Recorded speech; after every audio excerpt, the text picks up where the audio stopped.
You ever hear that old saying, when life gives you lemons, make lemonade? Well, as I pulled into the parking spot in front of our small one-bedroom apartment, it felt more like life had hurled a whole sack of rotten lemons at me. My name's Spencer, and for the past few years, I've been doing everything I could to build a stable life with my wife, Alara. But that afternoon, something felt off. Real off. I stepped out of my beat-up sedan and grabbed the stack of mail from our tiny mailbox, mostly junk, bills, and stuff marked resident. Another long day behind me, 16 hours between my full-time phone job and the evening shift at the burger joint. For days a week like that, plus helping Alara manage bills, and somehow we were still scraping by. We were supposed to be saving up for a house. That was the plan.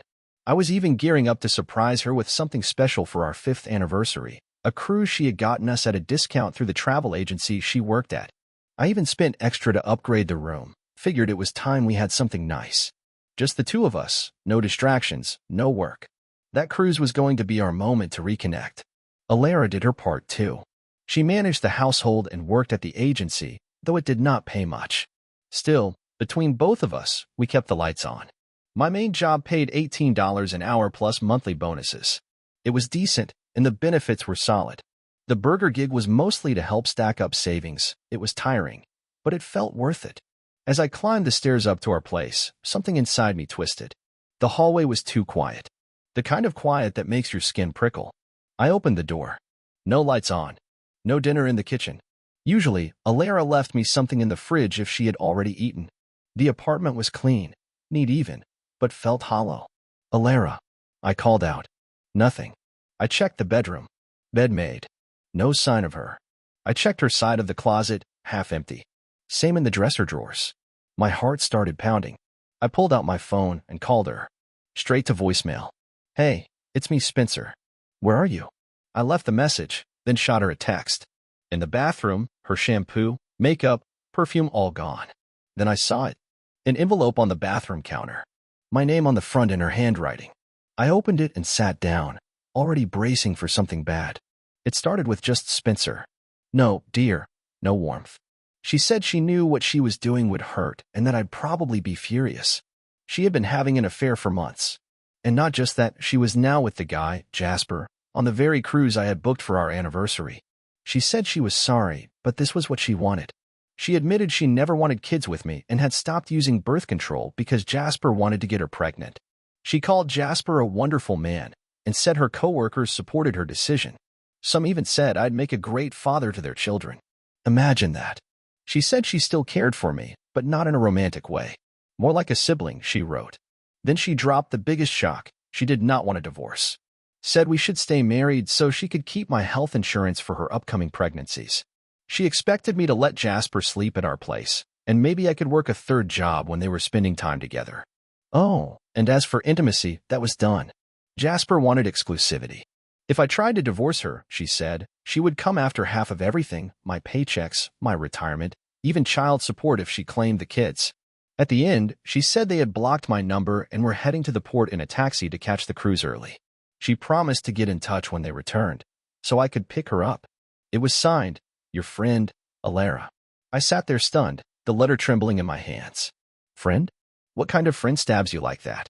Sure, I had sensed things weren't great, but I thought it was because I was working so much. I had been trying. That cruise was supposed to fix things. I ripped my wedding band off and hurled it across the room. Rage built in me like a fire. No way in hell was I just going to sit around and let her pull this. I crashed onto the couch, unable to sleep, my mind poisoned by images of her with that guy. I passed out eventually, waking up with a stiff neck and an empty feeling in my chest. Morning came like a hammer. I showered, dressed, and forced myself to drive to work. But I could not think straight. People at the office noticed. I was snappy, cold. After lunch, my supervisor, Ophelia, called me into her office. She is a kind woman, sharp, no nonsense, but fair. She asked if things were okay at home. I hesitated, then handed her the letter. She read it. Slowly. Shook her head. Then looked up at me with the kind of sympathy you only give someone whose world just got torn apart. I can see now why you have been so tense today, she said softly. Take the rest of the day off. Use your vacation week. You need time to figure this out. She handed me a business card, a divorce attorney she used during her own rough patch. Her name is Lorelei Kensington, she said. Smart, tough, and very fair. Tell her I sent you. I thanked her and left. Sitting in my car, I dialed the number. The receptionist answered. Miss Kensington was in court that afternoon, but had an opening at 4 p.m. I took it. With time to spare, I decided to swing by the travel agency. Maybe I could cancel the trip and get my money back. Maybe they did not know. When I walked in, all 4 women at the front desk looked up. Their faces said it all, they knew. One of them, Jenna, the receptionist, looked nervous. Alara is not here, she said. I walked into the travel agency half hoping Alara might be there and I could get a straight answer for once. Instead, the receptionist, Jenna, handed me a large envelope and said Alara had left it for me, asking that it be given to me if I stopped by. The way the other women in the office glanced at each other with smug little smirks made my skin crawl. Something told me they all knew way more than they were letting on. I opened the envelope right there. The scent that hit me was Alara's perfume, but mixed with something else. Something rank. I peeked inside and nearly gagged. Right there on top was a soaked pair of her underwear. I used the end of a pencil to nudge it aside and found, buried in the fabric, her wedding rings, covered in something I did not want to identify, but could only guess belonged to Jasper. At the bottom was a USB flash drive. I looked up, furious. You all think this is funny? I asked, my voice low but trembling. Jenna's smile faded, and she looked away, clearly uncomfortable. She said the flash drive was from a Bon Voyage party the office had thrown for Alara and Jasper before they left. According to Jenna, Alara thought I might enjoy it. Right. An older woman from the back walked out and leaned against the doorframe. They're gone already, she said flatly. And yes, we all knew. Everyone here did. I asked her if they approved of this train wreck. She just shrugged. What do you want? I told her I wanted my money back. I paid for that cruise, and since I never got the tickets, I wanted a refund. She shook her head. Non-refundable. And you were kind enough to let her put one ticket in Jasper's name. Excuse me, I said, my voice rising. That was fraud. I never agreed to that. You'll have to take that up with the cruise line, she replied, clearly uninterested. I told them all I would, and more. That I was going to sue the agency for fraud, and I would see every last one of them in court. Jenna tried to backpedal, saying they were told I was fine with it all. I cut her off. I was done listening to this circus. Before I left, I asked Jenna if she was married. She said no. I looked her right in the eye and said, then take it from someone who just got burned by the woman he loved. Do not let yourself get blindsided like this. It hurts in ways you cannot imagine. Then I told her to give Alara a message. Tell her I hope she's happy and alone for the rest of her life. Everyone in the room looked stunned. I turned and walked out without another word. With a couple of hours to kill before my appointment with the divorce lawyer, I drove to a nearby park, found a shady spot, set an alarm on my phone, and tried to get a nap. My body ached and my mind raced. Nothing felt fair. Nothing felt real. When the alarm went off, I felt worse than before, stiff and sore, but I powered through. I stopped for coffee, then made my way to the address the receptionist had given me for the law office. The building was nice, clean. At the front desk, a cheerful blonde receptionist welcomed me and offered fresh coffee, which I gladly accepted. A few minutes later, I was led into the office of Lorelei Kensington. She stood and reached out to shake my hand. She was older than me, but confident and composed. Call me Lorelei, she said with a professional smile. Spencer, I said back. Thanks for seeing me. She asked what brought me in, and I laid it out. I needed a divorce. My wife had cheated, lied, and was currently enjoying a cruise with her lover, a trip I paid for. I handed her the letter Alara left me. She read it carefully, her expression souring the deeper she got. She asked about the envelope. I warned her about the contents, but she opened it anyway. When she caught a whiff, her face scrunched and she quickly shut it, nodding. Yeah, I said. Now you know why I'm here. She asked what I wanted out of the divorce, and I told her the truth. I wanted consequences for Alara, and I wanted to recover what I could from the cruise scam. Lorelei explained that, unfortunately, our state focused more on finances than on fairness. No-fault divorce laws meant her infidelity wouldn't count for much in court. Still, the fact we had no kids or property made things simpler. I mentioned that we were just renting and saving for a house. She nodded, said that was one less thing to fight over. She warned me that I might still be required to provide temporary support unless Alara remarried, and that all assets, including my retirement, could be split. She also said that if I earned more money than her, especially with my second job, I might end up paying more. Her advice? Consider quitting the fast food gig. We talked about counseling. I hadn't thought about it, and frankly, I did not see the point. She said the court might still order it anyway, just to show we had tried. I asked about Alara bringing Jasper into our home. She asked whose name was on the lease. I told her we were both on it. She said unless there was violence or damage, I could not stop her from having guests. That stung. Is there even any justice? I asked. Lorelei gave a tired smile. In divorce? Not usually. It's just something you survive. That made me laugh bitterly.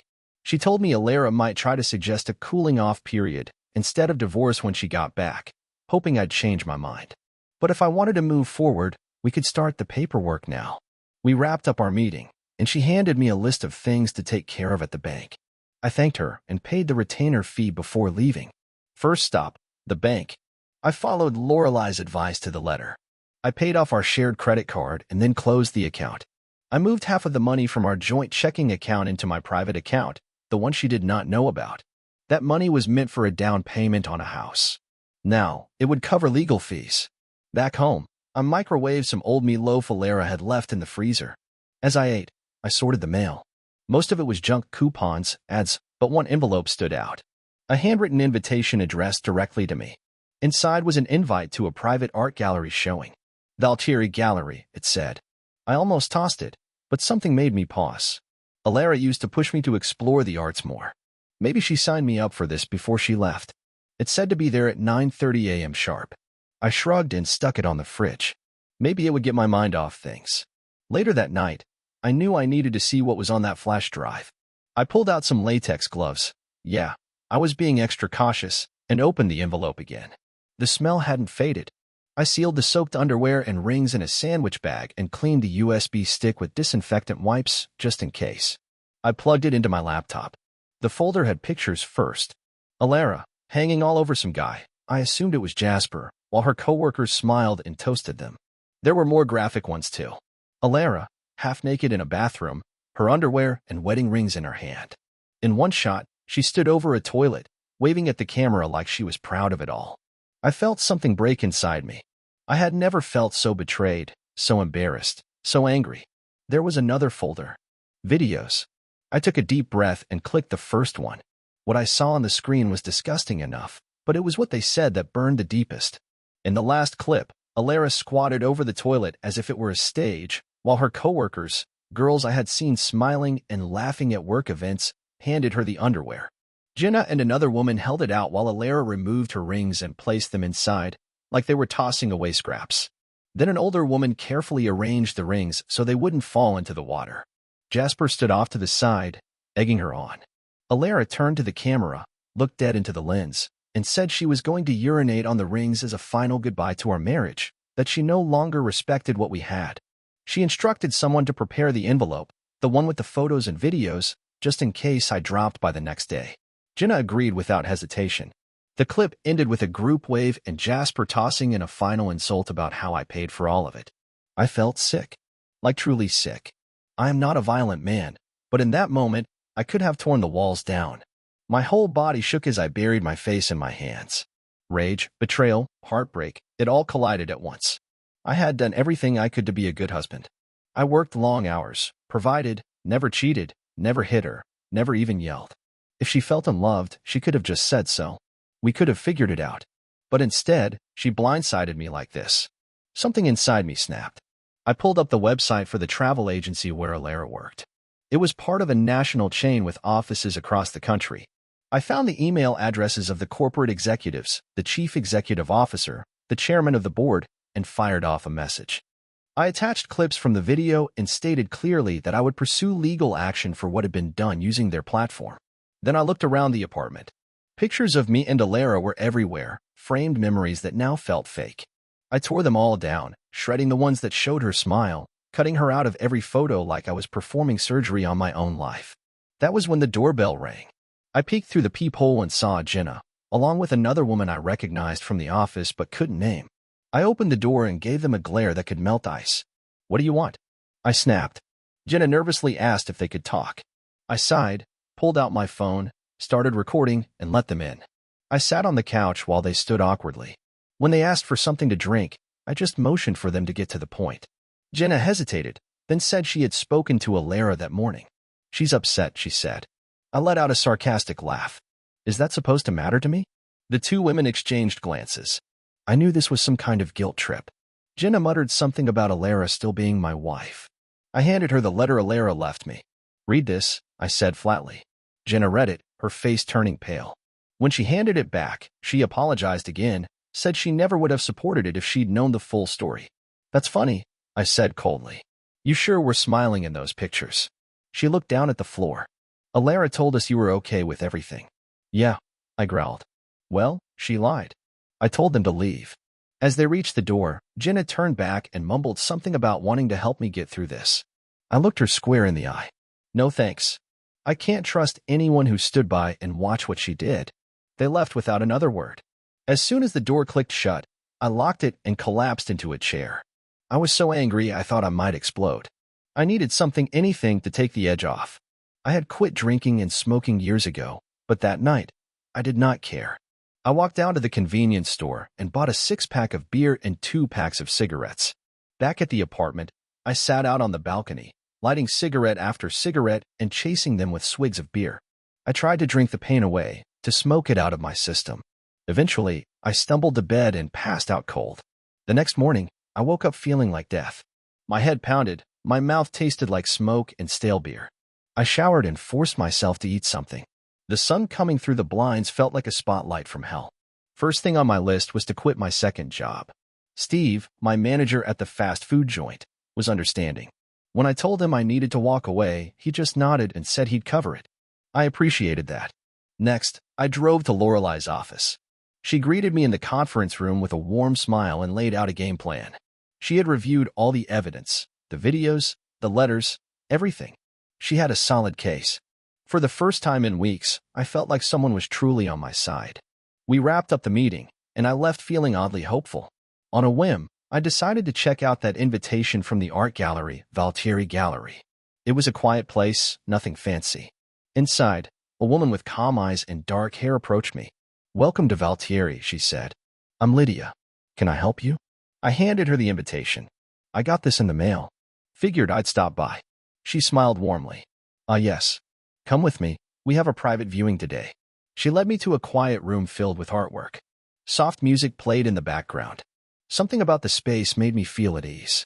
One painting stood out, bold, chaotic colors swirling into something beautiful. That's Rebirth, Lydia said, standing beside me. It's one of my favorites. It's powerful, I said honestly. Feels like it's talking to me. She nodded. Art says what words cannot. We talked for a while, about art, life, pain. I found myself opening up more than I expected. Lydia just listened, without judgment. After that day, I started visiting the gallery more often. Lydia and I became friends. She was calm and kind, and I needed that in my life. Weeks passed. I got updates from Lorelai, spent more time at the gallery, and slowly started to feel human again. Then one night, Lydia handed me a small wrapped package. What's this? I asked, surprised. A gift, she said with a smile. Open it at home. That evening, I unwrapped the package to find a framed print of the Rebirth painting. Attached was a handwritten note. A reminder that every ending is also a beginning. Lydia. I placed it by my bed and stared at it for a long while. A few days later, Lorelai called. Spencer, she said. We have a court date. My heart skipped. When? 2 weeks. You ready? As ready as I'll ever be. The following days were a blur. I worked, went to therapy, saw Lydia. She kept me grounded. And when the day finally came, I showed up in my best suit. Alara and Jasper came in looking smug, but they didn't leave that way. Lorelai presented our case like a seasoned pro, highlighting everything. Alara's betrayal, Jasper's criminal past, the videos, the fraud. The judge's face said it all. He was not impressed. By the end of it, the court ruled in my favor. I kept most of the assets. No alimony. They were left with nothing but the mess they made. Walking out of that courthouse, I felt like I could breathe again. That night, I went to the gallery. Lydia met me at the door, smiling. Well, she asked. It's over, I said, my voice full of relief. The judge saw through it all. She smiled and hugged me. I'm proud of you. Lydia wrapped her arms around me and whispered, "Spencer, you deserve this fresh start." I stood there in the gallery, holding her, and for the first time in a long while, I actually believed that. She had been a rock through the worst time of my life, showing me what real kindness and care looked like. And standing there, something clicked inside me. "Lydia," I said, taking a breath, "would you want to grab dinner with me sometime? I mean, not just as friends." Her eyes lit up, and I swear, they sparkled like the gallery lights had caught something inside her. "I'd love that, Spencer." That was the moment I knew. Things were finally turning around. With Lydia by my side and Alara firmly in the rearview mirror, I was ready to start living again. The weeks after the court hearing moved fast. Life kept changing. My days were filled with rebuilding. My career, my mindset, and most of all, the relationship between Lydia and me. What started as friendship slowly turned into something deeper. I was happy again, not just getting by, but genuinely happy. Then one evening, something unexpected showed up in my inbox. It was an email from Jenna. Yeah, that Jenna, the one from the travel agency who handed me the envelope. The subject line simply read, "Important information, please read."